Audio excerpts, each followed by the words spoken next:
देखिए, आज हम बात करेंगे फ़िज़िक्स के बारे में, क्योंकि फ़िज़िक्स की शुरुआत कहाँ से हुई और ये शब्द कहाँ से लिया गया, विज्ञान की उत्पत्ति कहाँ से हुई, किस शब्दों से हुई, इन सारी चीज़ों को हम लोग सीखेंगे।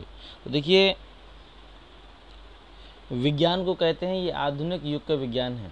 विज्ञान को कहा जाता है कि आधुनिक युग का जो युग है, आधुनिक युग है, वह आपका विज्ञान का युग है।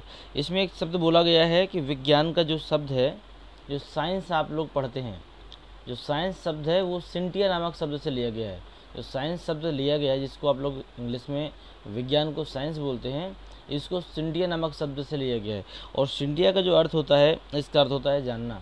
मतलब मानव की जिज्ञासा के अनुसार, मानव की जो जिज्ञासा है, मतलब मानव की जो जानने की इच्छा है, इन्हीं सब चीज़ों को मिलाते हुए इस शब्द की उत्पत्ति हुई है सिंटिया से। ठीक है। इसके अतिरिक्त और भी बोला गया है। विज्ञान किसे कहते हैं, तो मानव द्वारा प्राकृतिक घटनाओं का, ध्यान दीजिएगा, फिजिक्स की बात कर रहे हैं या फिर विज्ञान की बात कर रहे हैं, मानव द्वारा प्राकृतिक घटनाओं का जो सुव्यवस्थित ज्ञान है, मानव द्वारा प्राकृतिक घटनाओं का जो सुव्यवस्थित ज्ञान है, यही हमारा क्या कहलाता है, विज्ञान कहलाता है। अगली हेडिंग है, देखिए इसमें जो मेन है कि हमारा भौतिकी शब्द कहाँ से आया। तो भौतिकी को इंग्लिश में हम लोग क्या कहते हैं, भौतिकी को हम लोग कहते हैं फिजिक्स। क्या कहते हैं भौतिकी को, भौतिकी को हम लोग कहते हैं फिजिक्स। और फिजिक्स जो शब्द है वो कहाँ से आया, तो ये आपका एक ग्रीक भाषा था। ग्रीक भाषा में फ्यूसिस, ग्रीक भाषा में फ्यूसिस नाम के एक शब्द यूज में आया है, उसी से आपका फिजिक्स की स्टार्टिंग हुई है, मतलब फिजिक्स शब्द बना है। और फिजिक्स का अर्थ आप समझते हैं, फिजिक्स का अर्थ होता है भौतिक विज्ञान। और फ्यूसिस का क्या अर्थ था, फ्यूसिस का अर्थ है आपका प्रगति, या इसको प्रारंभ में, भौतिक विज्ञान को प्रारंभ में प्राकृतिक विज्ञान भी बोला गया था। तो ध्यान दीजिएगा, जो फिजिक्स शब्द की उत्पत्ति है वो फ्यूसिस नाम के शब्द से हुई है। और फ्यूसिस का अर्थ है आपका जानना। ठीक है। या फिर आप ये भी कह सकते हैं फ्यूसिस का अर्थ प्रकृति से है, तो प्राकृतिक विज्ञान भी आप इसे कहते हैं। जो भौतिक विज्ञान का जो प्रारंभिक नाम था, भौतिक विज्ञान का जो आपका प्रारंभिक नाम था, वो था आपका प्राकृतिक विज्ञान।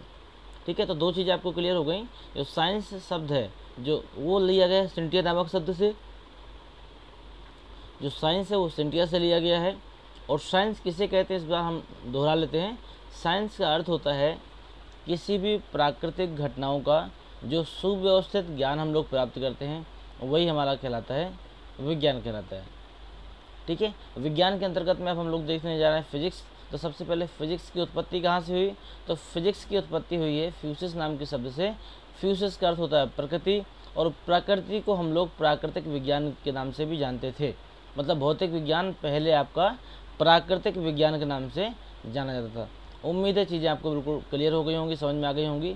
और देखिए, इसको भी दो भागों में बांटा गया है, फिजिक्स को दो भागों में बांटा गया है। मैं दोनों भागों को आपके नाम बता देता हूँ।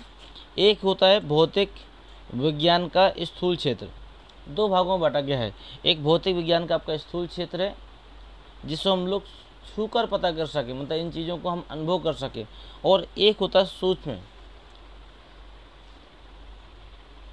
भौतिक विज्ञान का सूक्ष्म और स्थूल, ये दोनों सेक्टर को आप पढ़ेंगे। तो सूक्ष्म के अंतर्गत में तो परमाणुविक घटनाएं होती हैं, जैसे इलेक्ट्रॉन, प्रोटॉन इत्यादि का अध्ययन करते हैं। लेकिन हम लोग स्थूल प्रभाव, क्योंकि आप लोग 10वीं की क्लास में आप लोग ने पढ़ा होगा प्रकाश का अपवर्तन, परावर्तन, मानव नेत्र, इस तरह की कुछ घटनाओं का आपने अध्ययन किया होगा। लेकिन अब 11वीं में आ गए हैं, 12वीं में आ गए हैं, तो इसमें आपको विस्तार और भी देखना पड़ेगा। तो देखिए, इसका पहला भाग है आपका यांत्रिकी। स्थूल प्रभाव के अंतर्गत में जो पहला यांत्रिकी में देखो बहुत सारी चीज़ें हैं। इसमें दिया गया है द्रव्यमान, जड़त्व, बल, ऊर्जा, शक्ति, बल, आघूर्ण, मतलब इस तरह की बहुत सारी घटनाएं हैं जिसके अंतर्गत आप यांत्रिकी में या मैकेनिक्स के अंतर्गत में पढ़ेंगे।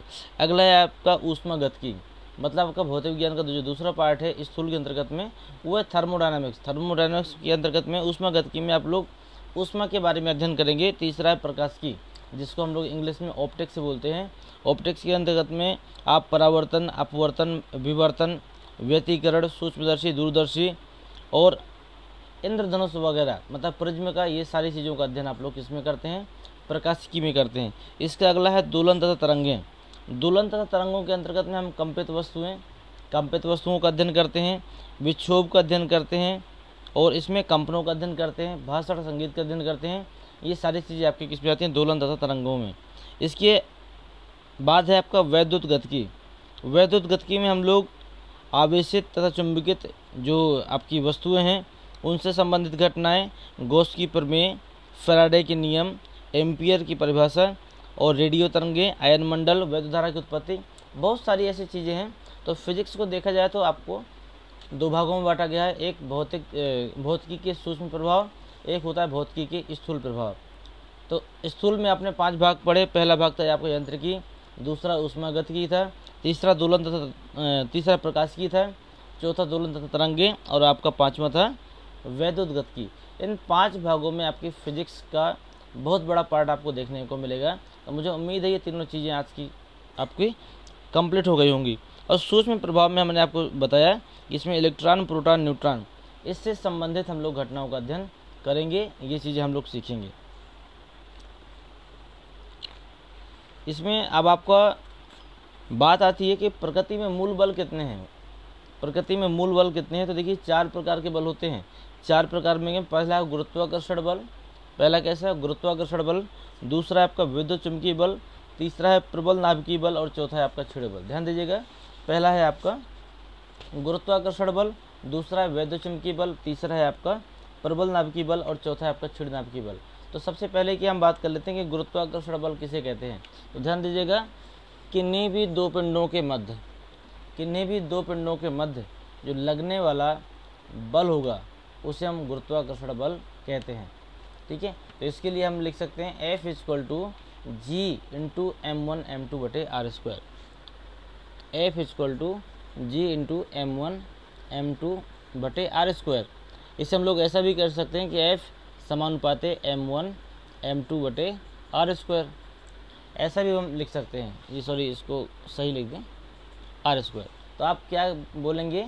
किसी भी दो पिंडों के मध्य लगने वाला गुरुत्वाकर्षण बल दोनों पिंडों के द्रव्यमान के समानुपाती तथा बीच की दूरी के वर्ग के व्युत्क्रमानुपाती होता है।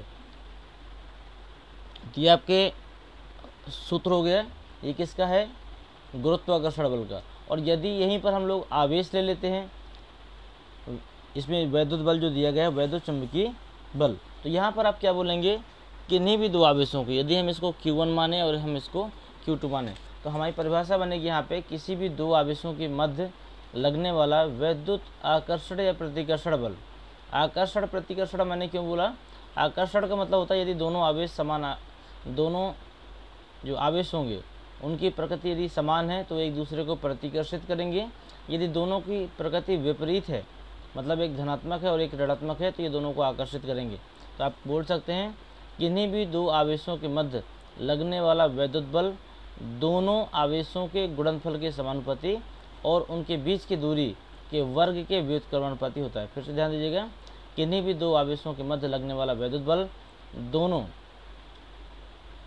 आवेशों के गुणनफल के समानुपाती एवं उन दोनों आवेशों के बीच की दूरी के वर्ग के व्युत्क्रमानुपाती होता है। तो ध्यान दीजिएगा, सूत्र भी हम लोग देख लेते हैं। F समानुपाती Q1 Q2/r²। इसको हम लोग ऐसा भी लिख सकते हैं F = 1/4 पाई ε0 × Q1 Q2/r²। कई लोग इसको ε0 भी बोलते हैं, तो आप नॉट भी मान सकते हैं। F = 1/4 पाई ε0 × Q1 Q2/r²। यदि बल है तो हम इसका यदि हम लोग विमीय सूत्र निकालना चाहें तो आपको पता होगा mLt/2 इसका विमीय सूत्र होता है। बल का मात्रक न्यूटन होता है, तो इसको हम लोग न्यूटन मान सकते हैं। तीसरा है हमारा प्रबल नाभिकीय बल। तो प्रबल नाभिकीय बल क्या होता है? ये प्रबल नाभिकीय बल किसी भी नाभिक के स्थायित्व को बनाए रखने में बहुत बड़ा सहयोग करता है। प्रबल नाभिकीय बल किसी भी नाभिक का स्थायित्व बनाने में बहुत सहयोग करता है। इसलिए यह बल कहाँ लगता है? प्रोटॉन और न्यूट्रॉन के बीच में कार्य करता है। प्रबल नाभिकीय बल प्रोटॉन और न्यूट्रॉन के मध्य कार्य करता है। जैसे कि परिभाषा से ही आपको समझ में आ रहा है कि प्रबल नाभिकीय बल का मतलब नाभिक में लगने वाला बल और प्रबल का मतलब जो बहुत अधिक होता है। ठीक है, तो ये लगभग बताया गया है कि प्रबल नाभिकीय बल वैद्युत चुंबकीय बलों से 100 गुना अधिक प्रबल होता है। ये जो बल होता है वैद्युत चुंबकीय बलों से कितना गुना? 100 गुना अधिक शक्तिशाली होता है। और यह बल, एक चीज़ और भी बोली गई इसमें, यह बल लघु परासी होता है, मतलब अल्प दूरी पर लगने वाला होता है। लघु परास का मतलब होता है अल्प दूरी पर लगने वाला बल होता है। इसके बाद अगला है आपका क्षीण नाभिकीय बल। तो क्षीण नाभिकीय बल में बोला गया है कि मूल कणों के बीच, मूल कण कौन से हैं, अल्फा बीटा जो है आपके मूल कणों के बीच कार्य करने वाला जो बल होता है वो आपका क्षीण नाभिकीय बल होता है। मूल कणों के मध्य जो कार्य करने वाला बल होता है वो कैसा होता है, क्षीण नाभिकीय बल होता है। हालांकि दोनों चीज़ें आपको पढ़ने में नहीं मिलेंगी। क्षीण नाभिकीय बल आपका कहीं नहीं आएगा 11वीं 12वीं के कोर्स में, ठीक है, और ना ही आपका प्रबल नाभिकीय बल आना है। लेकिन गुरुत्वाकर्षण बल और आपका वैद्युतचुम्बकीय बल, इन दोनों चीज़ों को आप इसमें देखेंगे।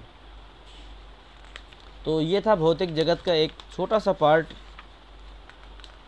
और फिजिक्स का पहला अध्याय, कक्षा 11वीं के फिजिक्स का पहला अध्याय, जो हमने लगभग मोस्ट इम्पोर्टेंट चीज़ों को हमने कवर किया। इसके अतिरिक्त इसमें कुछ चीज़ें और भी रह गई हैं, उसको भी मैं बता देता हूँ कि यदि कुछ संवेग संरक्षण के नियम दिए गए हैं। इसमें कहता है, पहला दिया गया ऊर्जा संरक्षण। तो इसमें बोला गया कि यदि किसी वस्तु पर कार्य करने वाला बल संरक्षी हो तो निकाय की कुल यांत्रिक ऊर्जा का मतलब था गतिज ऊर्जा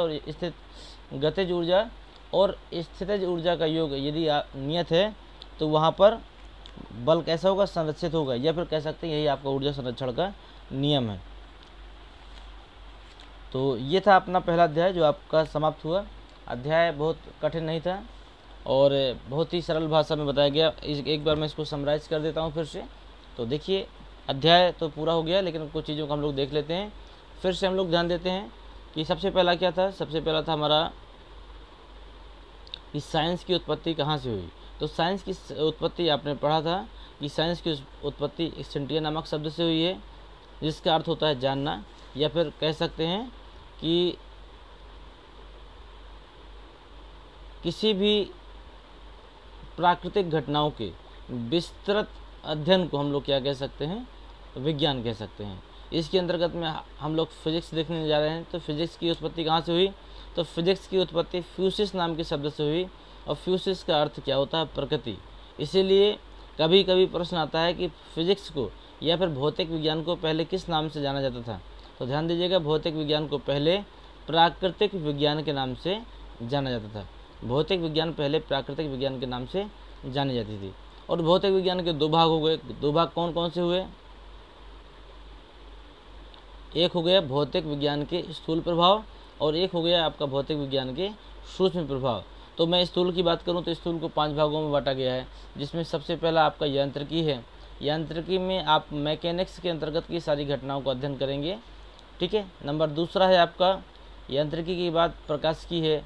प्रकाशिकी में आप लोग प्रकाश का परावर्तन, अपवर्तन, विवर्तन, व्यतिकरण, ये सभी घटनाओं का अध्ययन करेंगे। अगला है आपका दोलन तथा तरंगे। दोलन तथा तरंगों में आप अध्ययन करेंगे, तरंगों का अध्ययन करेंगे, इसमें संगीत का करेंगे, इसमें स्पंदन वगैरह करेंगे, कंपन करेंगे, इन सब चीज़ों का अध्ययन करेंगे। इसके बाद में एक आपका ऊष्मागतिकी है, इसी में जिसको हम लोग थर्मोडायनामिक्स कहते हैं। उसमें आप लोग ताप से संबंधित सभी घटनाओं का अध्ययन करेंगे। एक होता है वैद्युत चुंबकीय घटनाओं का अध्ययन, एक पार्ट में हम लोग करेंगे। इस प्रकार कुछ कुल मिलाकर 5 पार्ट हैं जिसमें भौतिक विज्ञान के स्थूल प्रभाव को बांटा गया है। और सूक्ष्म प्रभाव में हम लोग पढ़ेंगे इलेक्ट्रॉन, प्रोटॉन और न्यूट्रॉन के बारे में। तो ये थे आपके भौतिक विज्ञान के 5 भाग। इसके बाद में कुछ मूल बलों की बात की गई थी यहाँ पर। तो एक मूल बल है इसमें गुरुत्वाकर्षण बल। तो गुरुत्वाकर्षण, जब गुरुत्व की बात आ जाए तो आप पिंड ले लीजिएगा कि किन्हीं भी दो पिंडों के मध्य कार्य करने वाला बल दोनों पिंडों के द्रव्यमान के गुणनफल के समानुपाती तथा उनके बीच की दूरी के वर्ग के व्युत्क्रमानुपाती होता है। अगर इसी की जगह पर वैद्युत बल आ जाए तो आप कह सकते हैं किन्हीं भी दो आवेशों के मध्य लगने वाला वैद्युत बल, या फिर आप कह सकते हैं किन्हीं भी दो आवेशों के मध्य लगने वाला आकर्षण या प्रतिकर्षण बल दोनों आवेशों के गुणनफल के समानुपाती तथा बीच की दूरी के वर्ग के व्युत्क्रमानुपाती होता है। यदि आप इसको खोलेंगे तो सूत्र आपको दिख रहा होगा, F = 1/4πε0 × Q1 Q2/r²। छोटा सा अध्याय था, लेकिन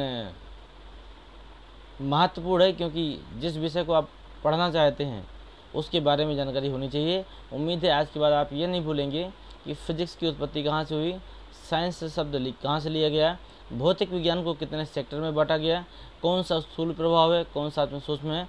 स्थूल सूक्ष्म में भी अंतर समझ